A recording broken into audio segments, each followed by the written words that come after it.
I feel like you're so much more than that. You're very unghosty. I feel like what I was looking for was more of like a thought partner and someone to help me capture, really crank out like that first draft. There's a format to it. There's a flow to it. It's not about being a good writer or a bad writer. I think just somebody really has to understand the like strategy and the flow and the process and how to write things strings together. I really needed support with that. I knew that there's so much that I have a blind spot about. I don't know what's interesting. I'm too close to it. And I've been doing this work for 13 years. And I think you're such a great question asker. We decided to use just a ton of stories. I just wanted to give my clients just a lot of visibility and give tons of examples. I think you're so great at just like turning really great ideas and stories into like very book-friendly formats. And I just can't emphasize that enough. Just there is a certain format to how people need to read books. I think you're really brilliant at just like capturing the soul of everything and then turning it into a format that's just highly readable.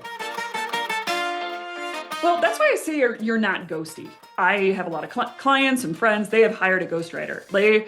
They might like send them a recording or talk for an hour and then like have no more involvement in the book. I mean, you and I collectively, we have spent so many hours on Zoom.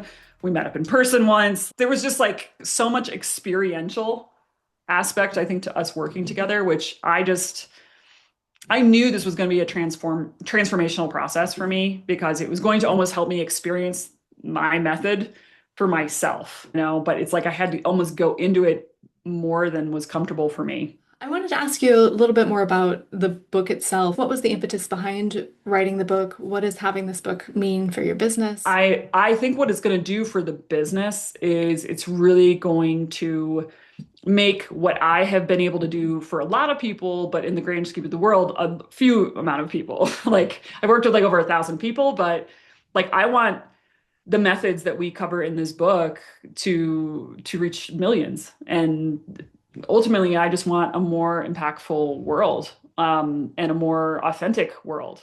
Yeah, and I mean, that was one of the reasons I was really drawn to working with you when we first had our call and you were telling me about your project and I could see your obvious passion. I mean, that's one of the great things about a book is it just gets your message out so much farther. I think authors or aspiring authors just need to know that this process, it takes a village. I would also just challenge more authors to be more public about that fact. I think a lot of people either they think that they have to just suffer and struggle and do this all by themselves. Or if they do bring people onto their team to help with this and all the different capacities that you can, it's like there's some kind of like weird, like even the term ghostwriter, I think it's because like the writer was intended to be hidden.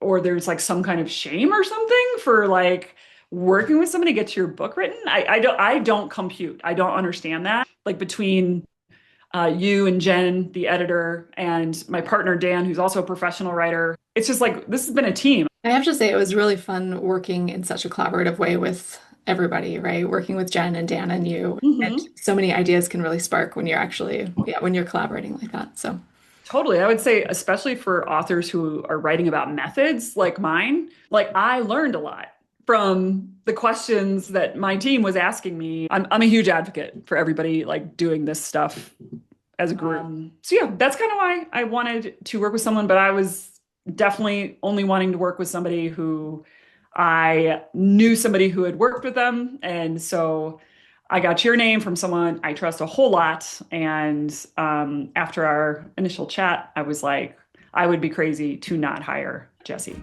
And so I did.